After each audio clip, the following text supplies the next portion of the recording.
Hello, everyone, and welcome to the Talent Gap Fireside Chat, where we talk about causes of and solutions to the talent gap. I'm your host, Pete Strauss, and joining me today is Brandon Catalan. He is a CISO for a large food and beverage company. Welcome, Brandon. Hey, Pete. Thank you very much. Great to be here. Thanks for being here as well. Could you give our audience a little background on yourself and your career? Sure. I've been a CISO at a large beverage company for the past 3 years. Started here back in July of 2021. Prior to coming here, I spent about 5-6 years of consulting, doing a lot of cyber threat intelligence, incident response, disaster recovery, virtual CISO work, so on and so forth. That was right before COVID and right through COVID. And then prior to that, I did about 11 years in the defense industrial base, supporting cyber defense for a large defense contractor. Also supported numerous agencies in the intelligence community during that time as well. Very cool. So pretty broad experience there. Have you found much difference, I guess, in hiring between, consulting, government, in the private sector? Yeah, that's a great question. Obviously on the government side of the house, you're looking for, a specific type of candidate, one that can, not only qualify from a cyber perspective, but can also, pick up that government clearance, whether it be a secret or a top secret clearance.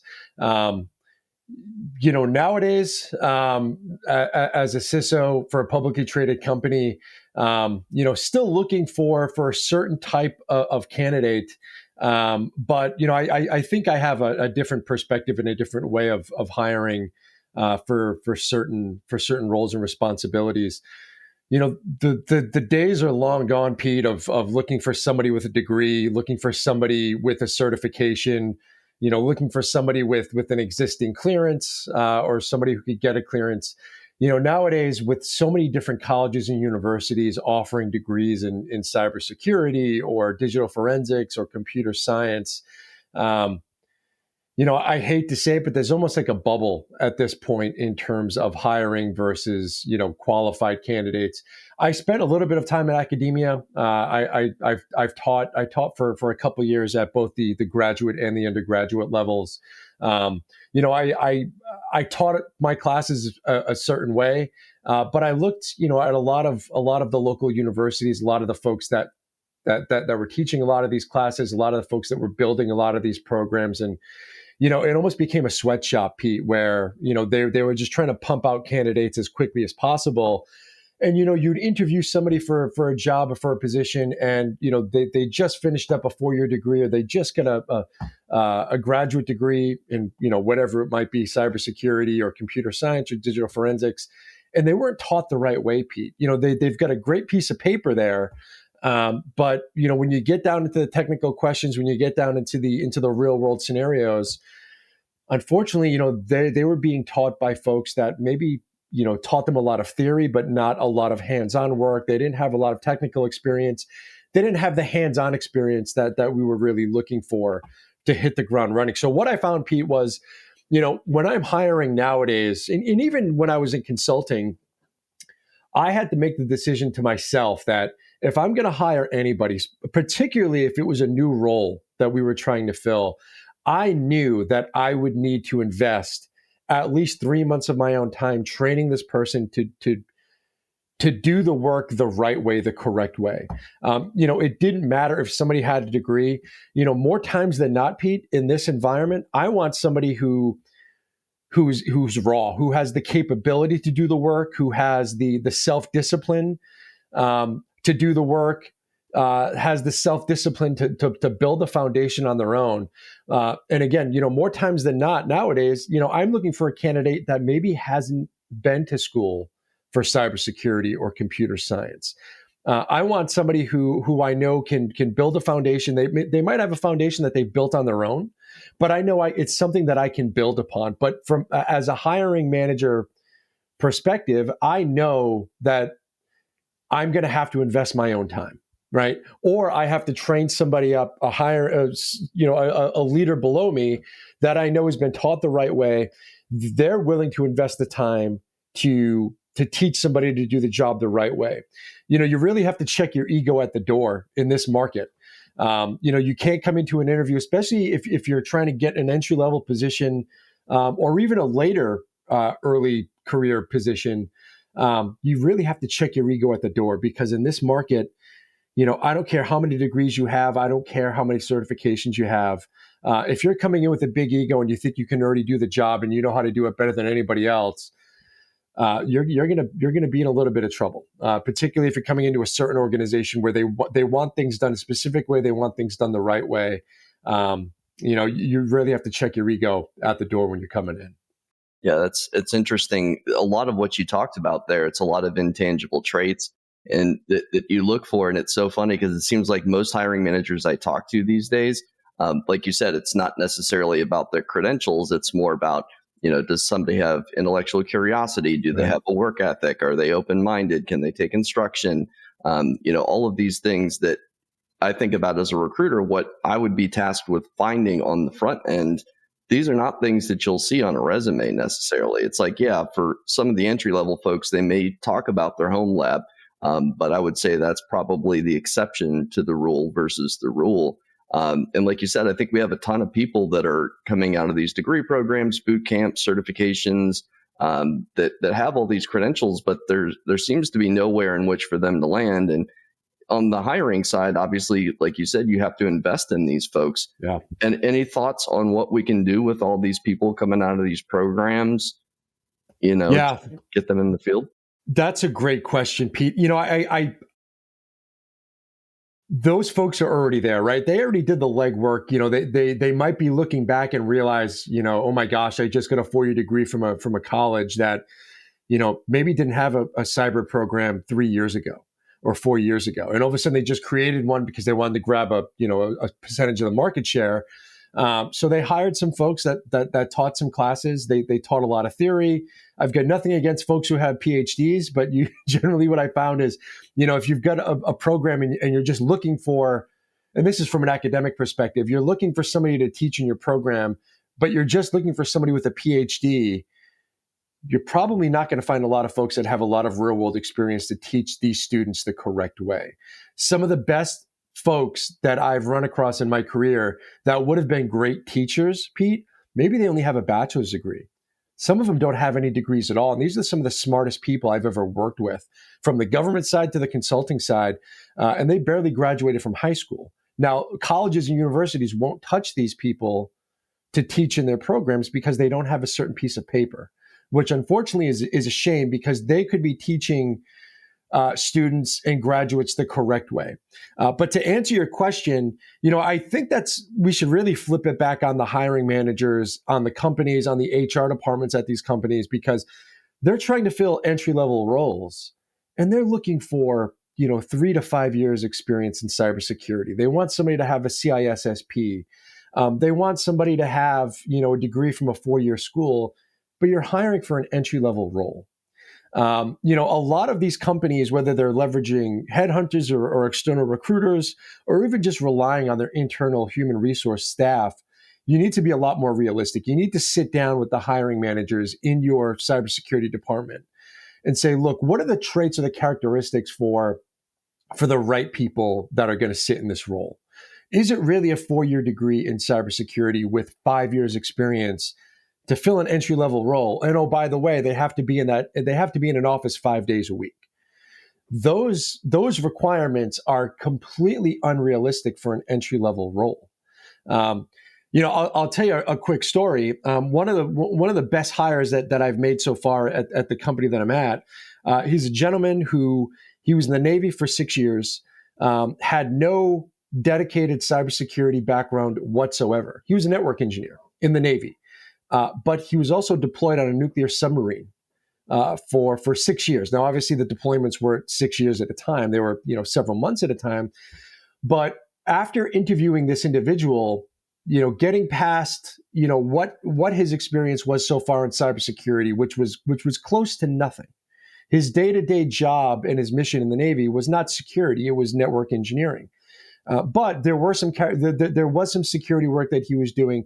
But Pete, the real value for him was, I think this person can handle stress, can multitask in a stressful environment that personally I wouldn't survive in.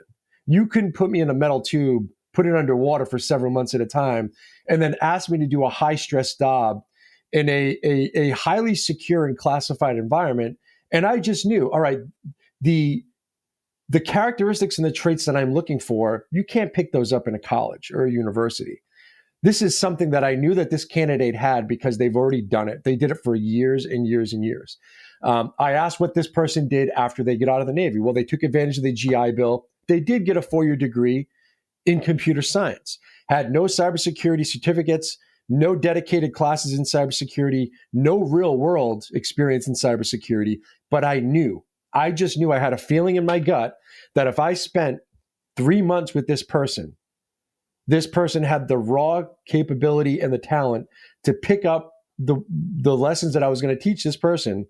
They had the foundation that could be built upon. And I also knew in my gut that this person was going to go above and beyond. If they didn't know something, they were going to do their best to figure it out and to learn it. And if they couldn't figure it out, this person was going to come back to me and ask as many questions as they needed to ask. And if I had the patience and the willingness to go above and beyond for this person was going to hit the ground running and be a successful leader. And maybe one day I would be working for this person. I don't know. But that's how I look at the candidates that I'm hiring, Pete, is would I see myself working for this person one day? If the script actually flipped around, and I've met people that, they've been my students, they've been my interns, they've been my direct reports that have gone on to, better and higher positions that I'm currently in right now. And to me, that's a win. So as a hiring manager, as somebody who's looking for a specific type of person to fill a role, a lot of the responsibility is on you. It's not on the candidate. The candidate has to come with the raw talents and the abilities that you think would be a good fit. But after that, after they walk in the door for day one, now much of the burden is on you as the leader. Yeah, it seems to me that to distill down kind of what you're looking for high potential, not necessarily where somebody's at today, but what their potential growth trajectory may look like. Like, are they going to hit an exponential curve? Or are they going to hit more of a linear, learning curve? And if there's anything that I think I'm really good at, what makes me a good recruiter, it's recognizing high potential in individuals that maybe don't have the, exact experience that ideally the person would have for that particular role that you're hiring for, but knowing that they're going to pick up that expertise that they need to have faster than the average person. What do you think you're looking for there in identifying that high potential individual? What traits comprise that potential? That's a great question, Pete. And I think it's role to role, right? Because you could be hiring somebody to do just dedicated forensic work versus somebody to sit in a SOC for a shift or 2 shifts, or somebody to lead a SOC. So I think, I don't think you can have, one flavor fits all type of characteristics there. But, certainly it's a foundation to build upon. What does their foundation look like? Is it academic?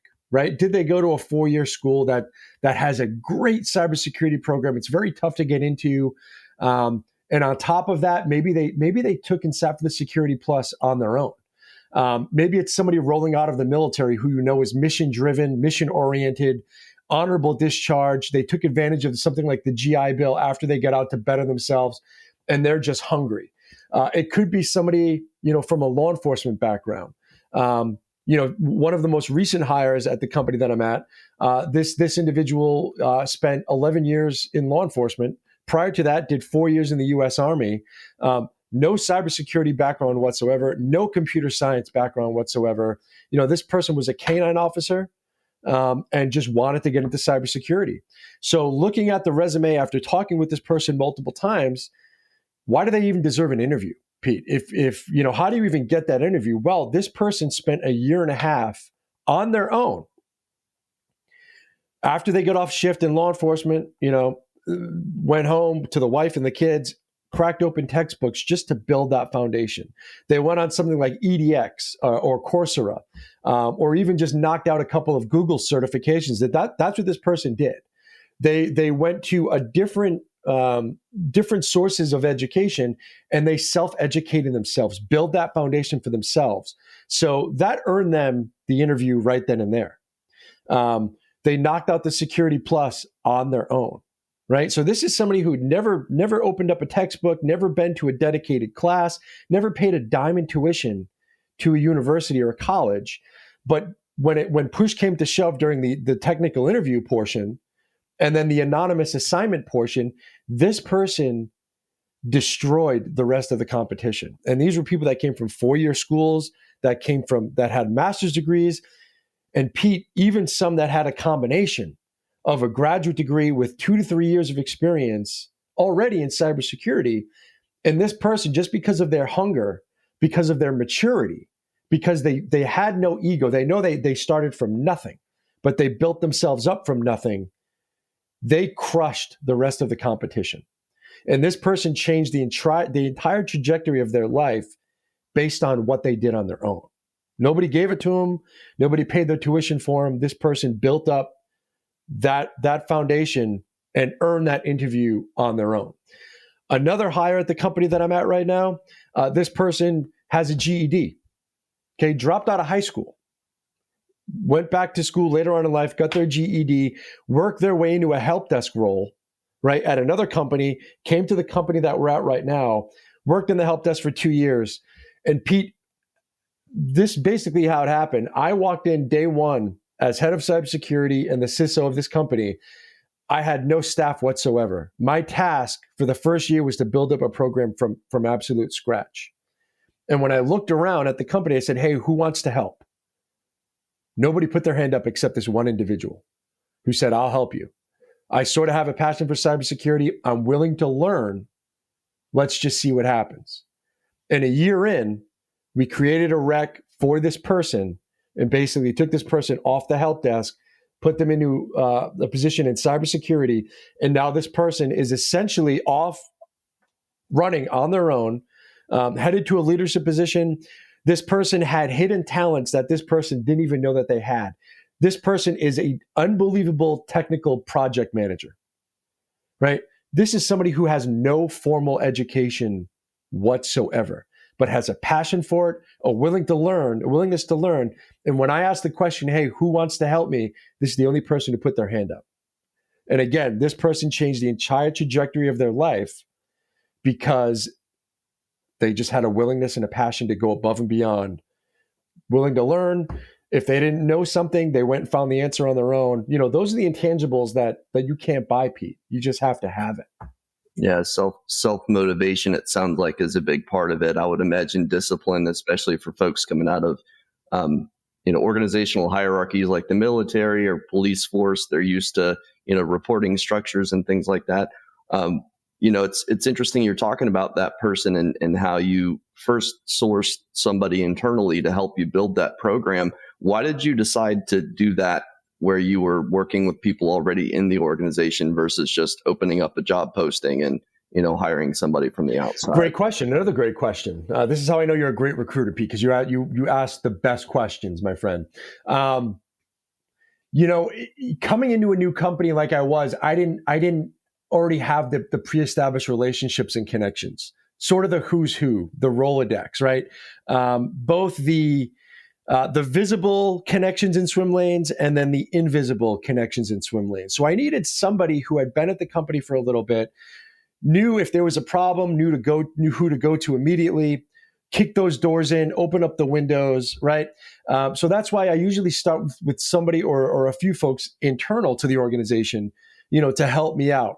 You can't, if you're filling a new role, or you're trying to backfill an existing role, maybe for, already a well-established organization, you can go external for something like that, right? But when you're trying to build something from the ground up, from a company like the one I'm at, it's very close. The culture is very unique, great work-life balance, just a great company to work for. However, you need somebody who can come in and hit the ground running, right? Who's not going to spend an hour, 2 hours trying to figure out who's responsible for what, or who does this person report to, or, hey, who's the best person to get in contact with if we need to make these policy changes over here. So that's why my first roll call, so to speak, was internally, right? Who wants to help me out as we start building this program up? And again, those opportunities come up fairly often, Pete. And if you're talking to candidates that are already at a company, maybe they have a cybersecurity program. I have people coming to me all the time saying, well, how can I at least get my foot in the door, right? I'll tell them, look, if you're already at a job right now that you hate, you might work in finance, no knock against finance or something, but you might have somebody who maybe spent 3 or 4 years in finance and they realize, look, this isn't for me. I can't do this the rest of my career. I really want to get into cybersecurity. I just don't know how to get my foot in the door. I usually tell them, don't look external. Start internal first, right? Call up whoever's in charge of the cybersecurity team and say, look, I just want to learn. I know, I'm still working in finance. I still have to support the team and my manager that I'm at right now, but I'm thinking 1 or 2 years down the road, I want to break into cybersecurity. What can I do to at least get some experience? I'll tell them, look, pick up the phone, call somebody inside your own company, volunteer, right, on your off time. And that, a lot of times people don't want to hear that. Well, I'm already working 8 hours a day. Why am I going to volunteer 2 to 3 hours a week helping to support this other team and not get paid for it? Well, you just told me that you wanted to break into a new career, right? If you don't want to go back to school, or at least go down that avenue, that might fail in and of its own. My next best recommendation is get some experience internally, because a year from now that might turn into a full-time job. They might have a role or a rec that comes up, and guess what? You might be an instant pick for that role because you've already been helping out. You've already been at the company for 2 to 3 years, right? Or a year, however long it may be. So you're already in there, right? And if something like that doesn't happen, Pete, well, at least now you can start, going to somebody like yourself, to a recruiter like yourself, and say, look, I don't have a formal education in cyber. I don't have a formal experience in cyber. I haven't been doing it full time for 2 to 3 years, but I'm at this company. I've been here for a year or two. I volunteer with the cybersecurity team. Here's what I've learned since then. Here are the skills I've picked up. I can add that to my resume, right? And that might just get me an interview. That might just be enough to open the door at another company or another institution to at least get me an interview. And that'll change the whole trajectory of my life. Pete, this happens all the time. It happens all the time, right? People just don't want to hear it. Yeah, well, it reminds me of this saying. I don't know who originally said it. It was a podcast or something. Basically, choose your hard. Is it yes. more difficult to be in the job that you don't feel fulfilled in, or is it more difficult long term and for the rest of your career, or is it more difficult to spend that 2-3 hours a week and learn a new skill set and work towards something else? I don't think people think about it that way. They see an opportunity cost, but they don't see the positive long-term ramifications of that. It's kind of like focusing too much on the short term. I think that's kind of how we're wired as humans, and it leads to a lot of these situations where people get stuck in a job that they don't like, but because it's difficult in the short term for a potential long-term payoff, they never take that leap of faith, to do something that's going to be more fulfilling for them in the long term. And when you mentioned, again, another situation where you're choosing your hard as the hiring manager, you're choosing to either train somebody on security or you're choosing to train somebody external on your company culture. And in your case, you obviously had the business case. You needed somebody that understood their internal systems and things like that. But at the end of the day, you're going to have to do some sort of ramp up time with any new employee, whether Absolutely. They're internal or external. I think a lot of times people don't think about that. It's I need somebody that can hit the ground running, but then they don't take into account the fact that this person's going to need to learn all the internal systems, the company politics, how the different departments work with each other. So yeah, that's a great point. And it's a great story too, Pete. And a lot of times, as a hiring manager, I love a good story, right? If I know I'm going to interview somebody that's got a 4-year degree, in computer science or cybersecurity. They went the traditional route. They might have a little bit of an ego. I know what I'm getting into, right? But if I'm looking at a non-traditional resume, so Pete, if you call me up as a recruiter and you say, look, I've got this great candidate. This person never went to school for a 4-year degree in cyber.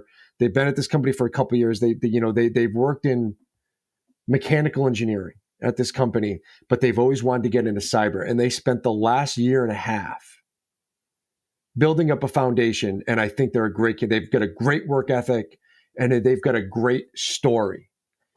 I want to talk to that person, right? Let me talk to that person. It could be, like I said, a guy coming out of the military.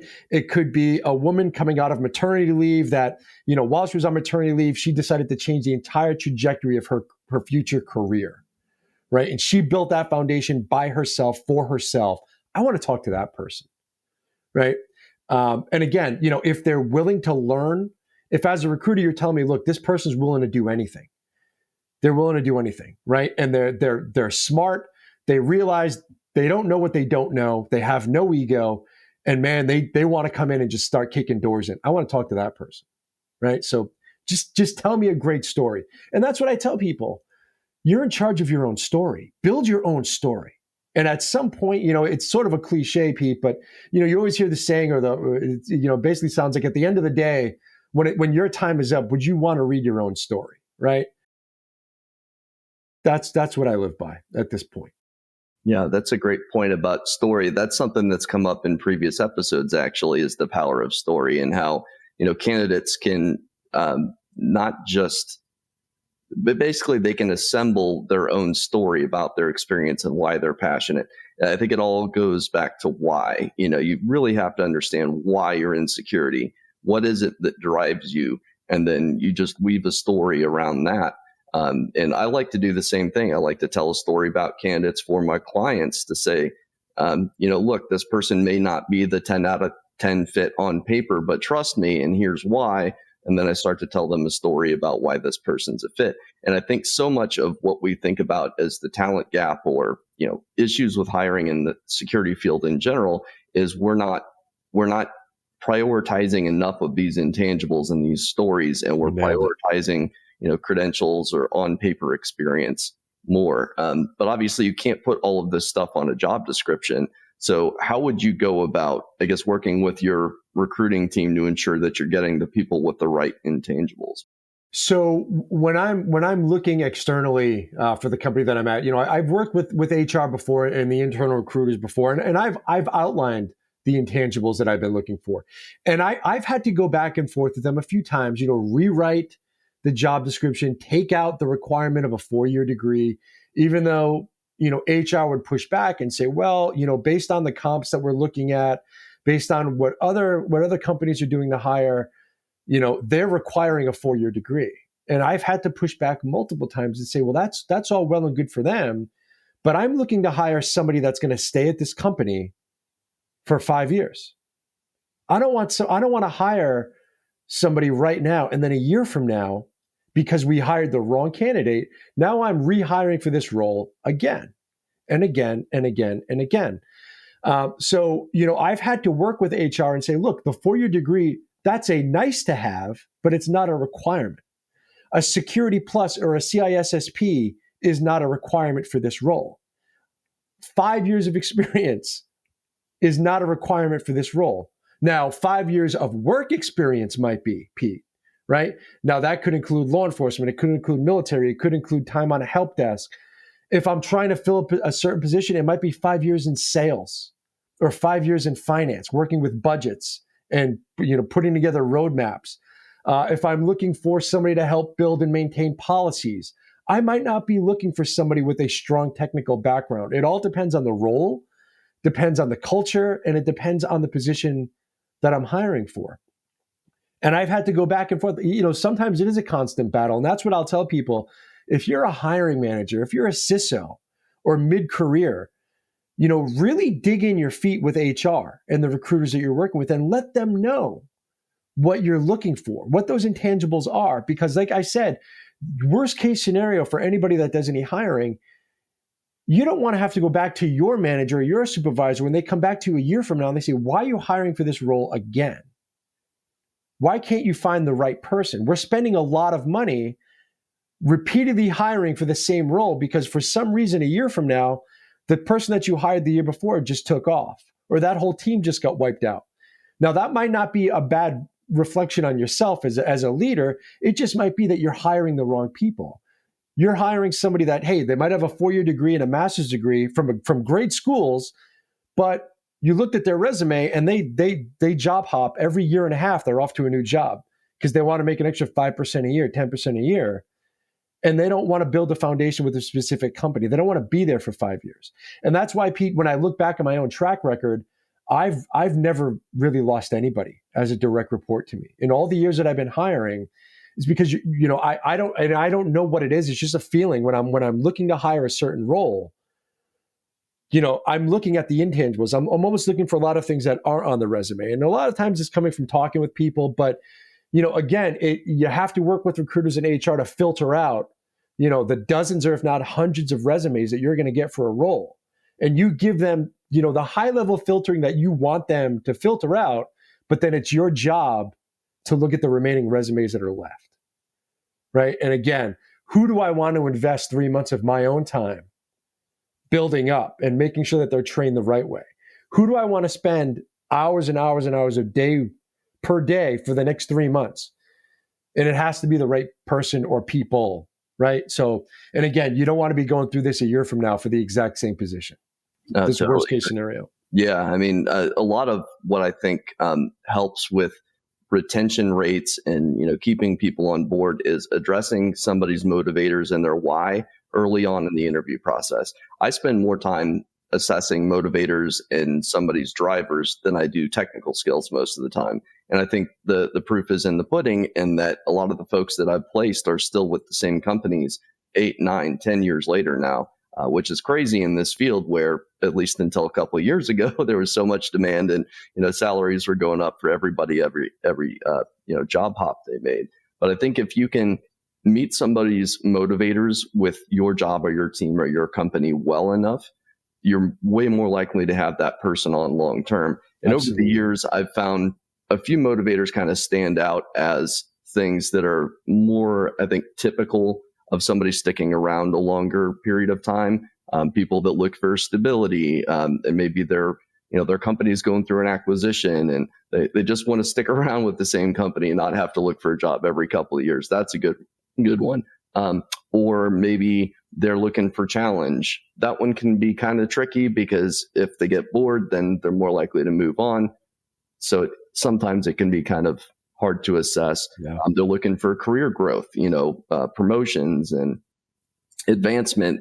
They're looking for a challenge. They want to, solve big problems. All of these things, I think, are good motivators that lend people to sticking around long term with the company. And I've tended to work with a lot of startups where a lot of people are sort of entrepreneurial in nature and they kind of want to, build something and feel like they're more than just a cog in a machine. And I think that's something that's relatively easy to assess. I think where it gets trickier is when you're coming into a large corporate environment, say, and you don't necessarily know how much of an impact you're going to have on that company long term.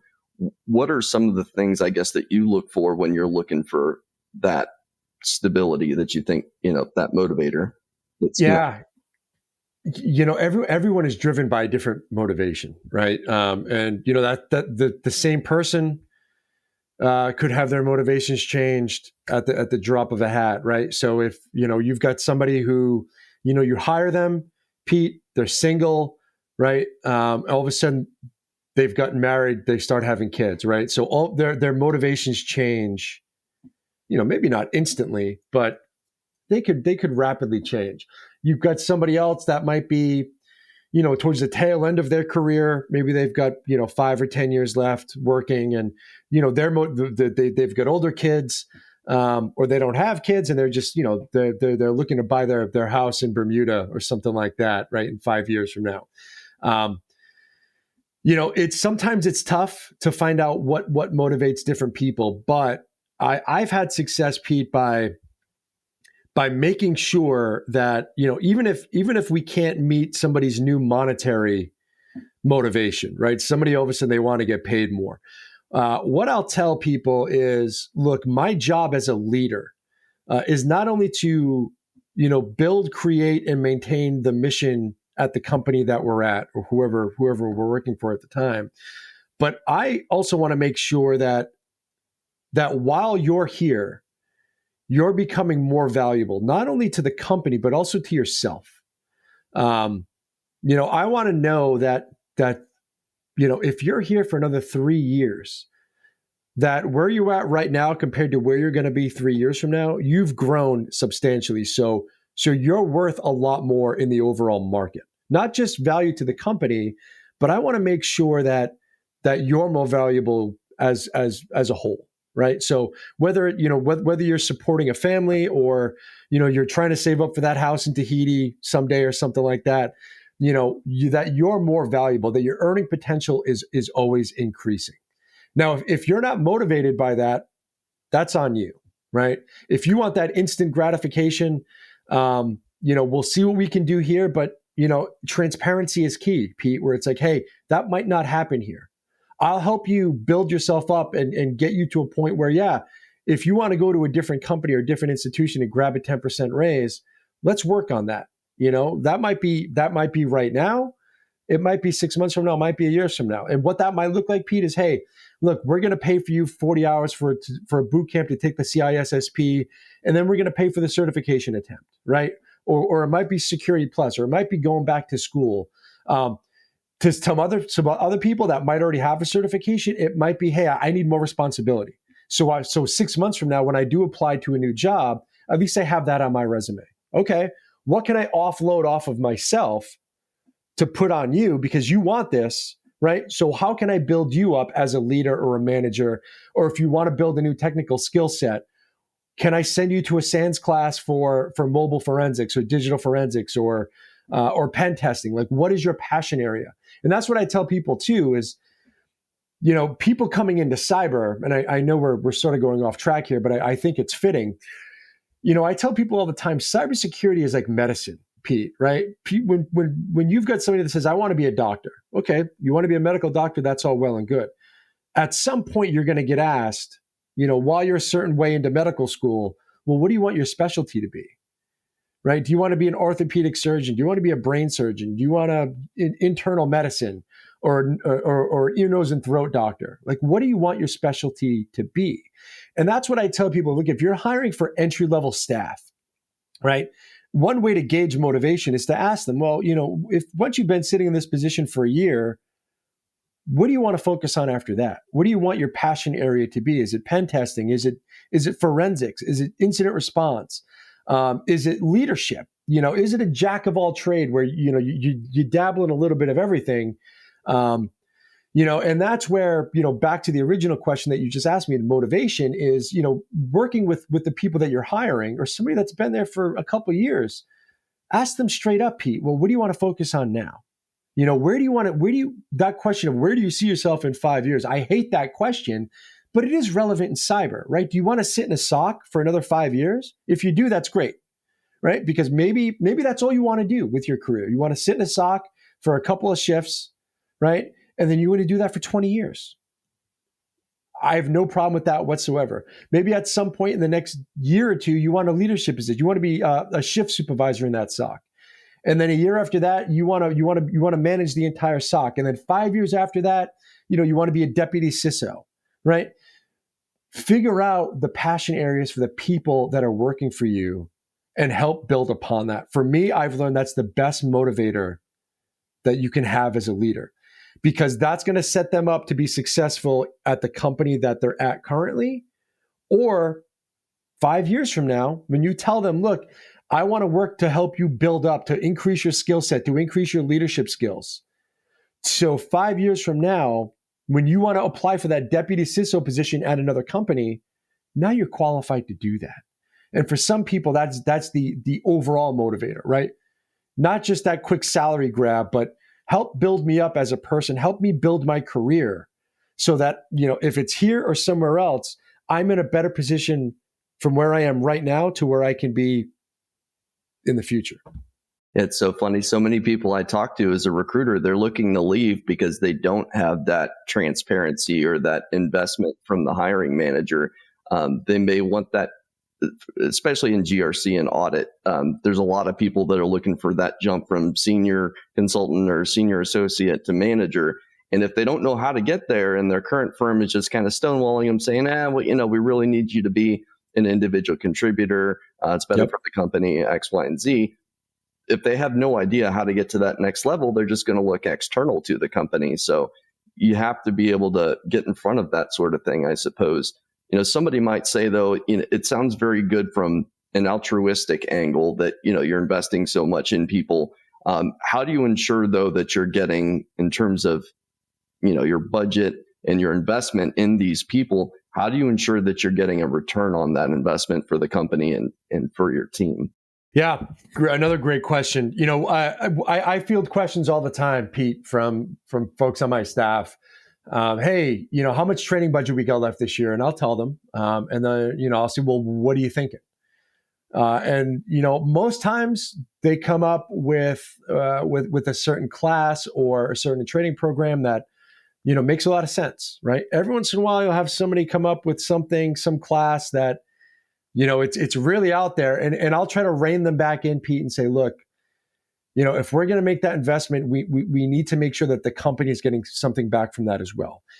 So if you want to take a class on, I'll just throw it out there as an example, pen testing, right? Well, this isn't a really good exotic example, but I think you can see where I'm going with this. I'll go back to the candidate and say, or the analyst and say, well, we offload that to a third party most of the time, pen testing at the company here, right? Just for audit purposes and the like, we tend to go with third parties to conduct our pen testing. So, the company might not pay for that because it's just not really a good value here, right? It might be a great passion area for you. Maybe you want to get into that, but the company's not going to pay for that training. Right. So when talking about motivation and talking about investments, you always have to. I always advise my people on what good investments would look like from a company perspective and how that will translate into future career growth for them. Now, Pete, if it's really something where it's right on the borderline of something that the company might use, it might fulfill something as a mission driver at the company that we're at right now. If we can make it fit, maybe I can make the business case for it, right? Hey, let's send these two people to training for this over here, and then that'll save us some money, 2 to 3 years down the line in our budget, because now we don't have to outsource some of that, right? Maybe the company will make the person sign a contract saying, hey, if you go to this training class, or if you wanted to get a degree in this, then you have to stay here for 2 to 3 years after that, or you have to pay the money back out of your own pocket. So again, when looking at budgets, looking at whether something is a good investment or not, if you're in a position of leadership, I think you already know, right? So, if it's something like I said, if we're paying a lot of money to third-party consultants and we can do it cheaper in-house, we just don't have anybody qualified to do it right now, but somebody is really interested in it, right? Because they want to get into that in the future. All right, yeah, let's just see what happens, right? Let's send these two people off to training, let them pass those courses, let them get those certifications, and then in my budget for next year, I don't have to pay that consulting company anymore, right? Because I know I'm going to have two people internally. They're certified. They're going to pass an audit, right? So let's just make that jump right then and there. But again, as somebody who's in charge of a budget, where you're going to spend that money over the next 2 or 3 years, right? It's always cheaper. It's always better. This is the way I look at things, Pete. It's always better to have in-house talent to do that work if you can, right? Rather than paying somebody externally to do it. If it's going to save the company money, if it's going to make your folks happy because now they're gaining technical skill set in an area that they're passionate about, it makes them more valuable, not only to the company, but also as individuals. It's a win-win situation, right? But you can't do it. You can't do it with every angle that pops up, right? But if one of my analysts wants to go grab their Series 7 to be a stockbroker, it's probably not going to happen, right? But if they want to go pick up a technical skill set in mobile forensics or something like that, yeah, I think that's a worthy return on investment for the company. Well, and it would make sense too. It almost sounds like you kind of do this where you're proactive too. Like, look, we have A, B, and C projects coming down the pipeline for which we're going to need X, Y, and Z skills. Is there anybody here who'd be willing or interested in taking that on and, would want to go to some training for it? You did the same thing when you were asking the person, who's going to help me build this security program from scratch. Right. You just float the idea out there and see who bites. So, and that's how you can also gauge motivation too, right, Pete? I walked into this company day one. I asked the question to a broad audience of folks. One person put their hand up, right? So, all right, now I know who's motivated, who's not motivated. When push comes to shove, when the crap hits the fan, if there's an incident and I need to pull in folks doing non-traditional work into incident response work, I also know who's going to be motivated to do that. And, I'm not going to wait for those emergencies to pop up. If there's opportunities to help us out, I'm going to keep asking those questions. Who wants to help with this? Who wants to help with this? And a lot of times what you see, the more you ask, Pete, the more hands might go up, right, over time. And particularly what happens too is you get some people that are not motivated. They get bored in their current position. And then it happens to me all the time. They'll come to me and say, hey, look, I'm interested in cyber now.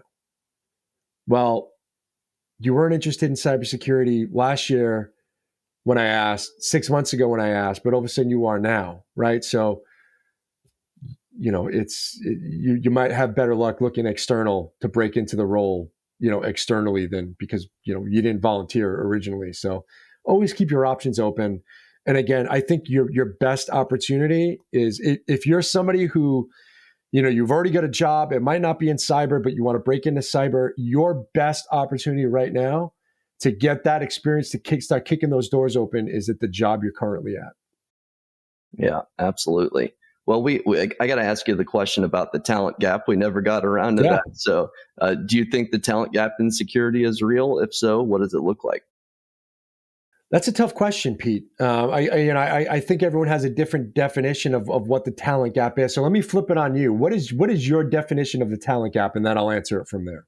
And this has come up with some previous guests. I think it's really more of an expectation gap than anything else. You have candidates looking for one set of things in a job, and then you have hiring teams looking for a different set of things in candidates. Yep. And a lot of time too, big driver of whatever gaps there are simply market forces or could be company politics, forcing people to go return to office when nobody wants to, that type of thing.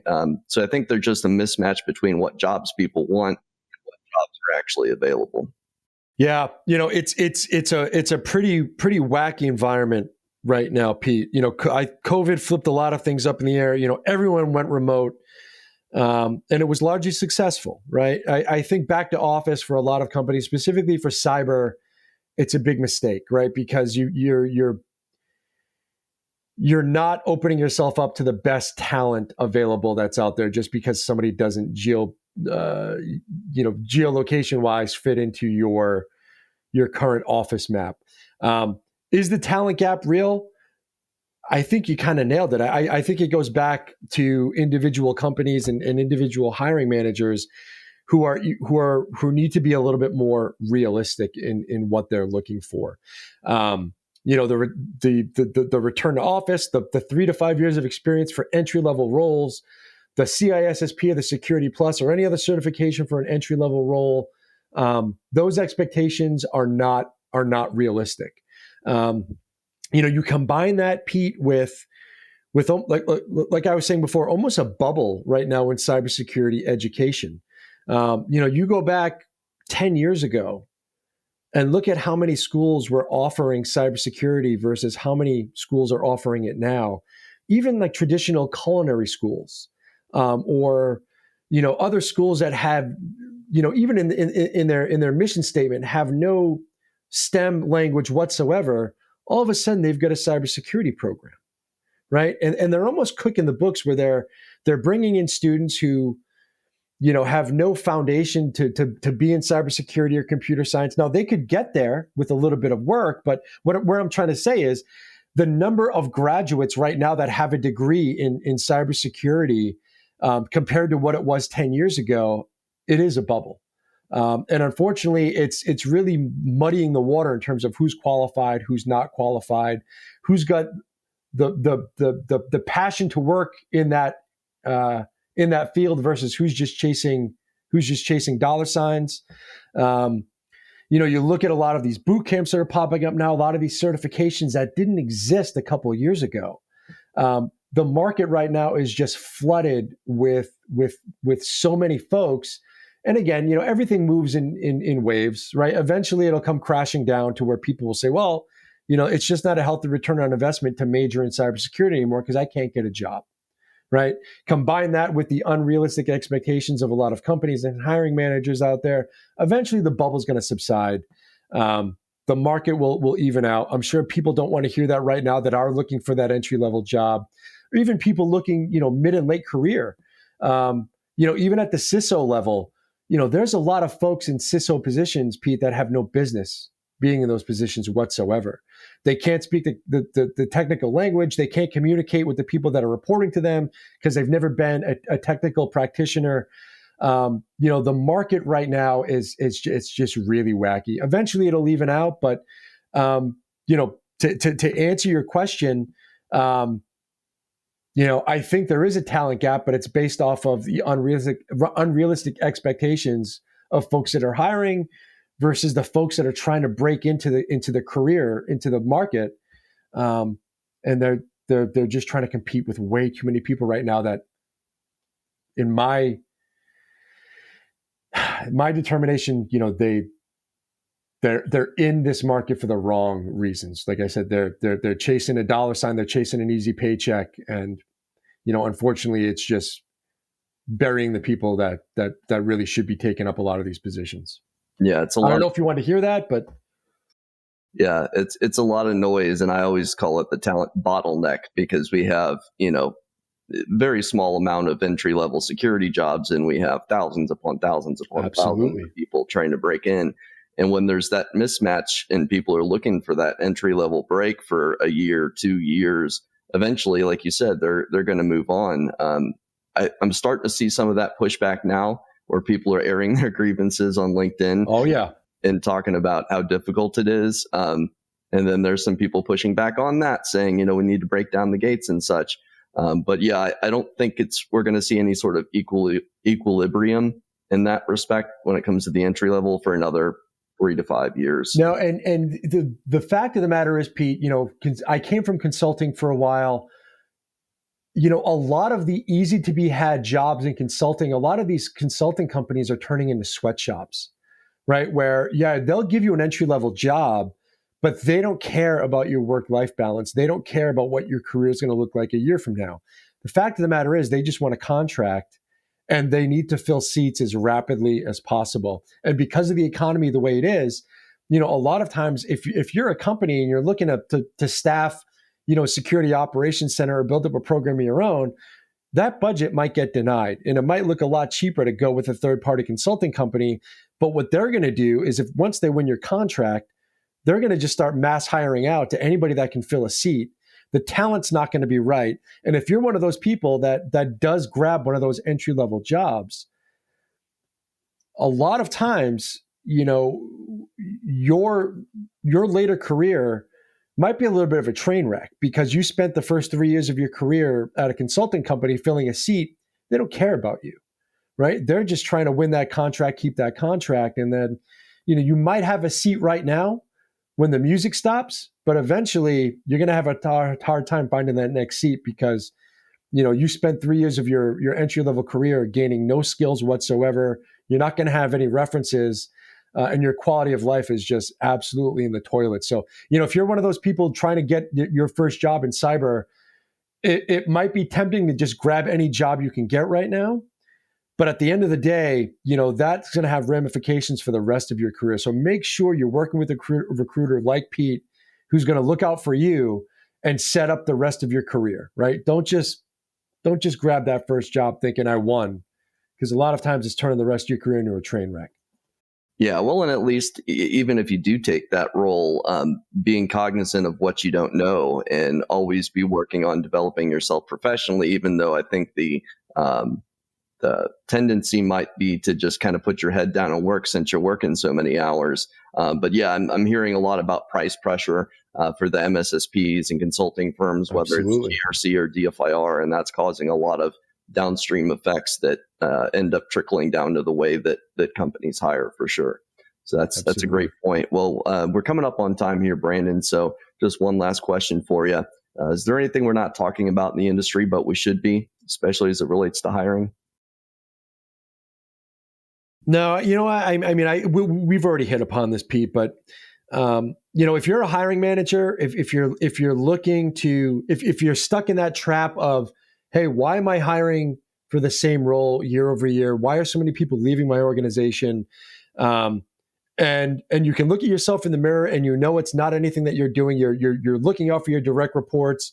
You want to make sure that they're taken care of. You're training them the right way, but you're still losing a lot of folks. It's because it's those intangibles that you're making the mistake on, right? If you're looking at a resume, and this goes to the job hunters as well, don't leave a job every year because you're looking for a 5% raise or a 10% raise, because eventually it is going to come back on you. It is going to come back on it to bite you.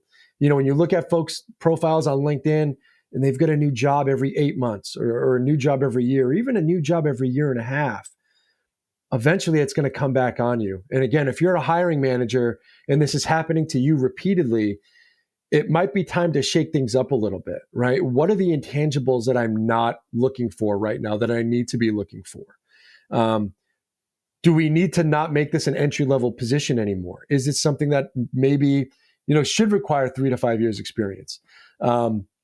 If you are looking for 3 to 5 years of experience, maybe look for that entry level, right? Somebody who's transitioning from a different career, from military or law enforcement or finance, somebody completely untraditional for the role that you're looking for. Maybe that's what you need to start looking at, right? So, and that's not something that's talked about enough, right? Nobody wants to hear, well, you're trying to hire for a technical role. Maybe you should be looking at somebody who's never worked a technical job in their life, but they've built the foundation for one. But that's all you've looked for this role for the last couple of years, and it just hasn't been working out. And I think, Pete, that's what people don't want to talk about is, sort of that echo chamber. Well, you need a certification, you need a degree in computer science or cyber, you need 3 years of experience and a CISSP. And if you try to talk to somebody, otherwise, they don't want to hear it, right? So I think that's what's not being talked about enough is, don't just kick a candidate out or a resume out just because it doesn't fit the echo chamber that you're currently in. Well, and I think the more you invest in people, the more they're willing to invest in the company with their time and their loyalty and things Absolutely. like that. And in this modern economy and business environment that we're in, I think that's all too rare. So it's certainly a way to differentiate yourself as a hiring authority. Well, great point, Brandon. People want to reach out to you. What's the best way to do so?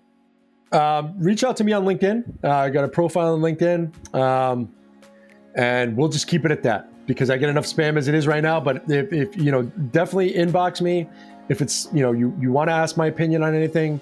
If you have any questions, I'm always here to help folks out. The bigger the network we can all establish, I think networking is vital. It's something that I, unfortunately, Pete, did not pay enough attention to early on in my career. But networking is key. Establishing those relationships, it's vital. So I'm always happy to help somebody out on LinkedIn. Awesome. Well, thanks for your time, Brandon. Thanks, everybody. Thank you.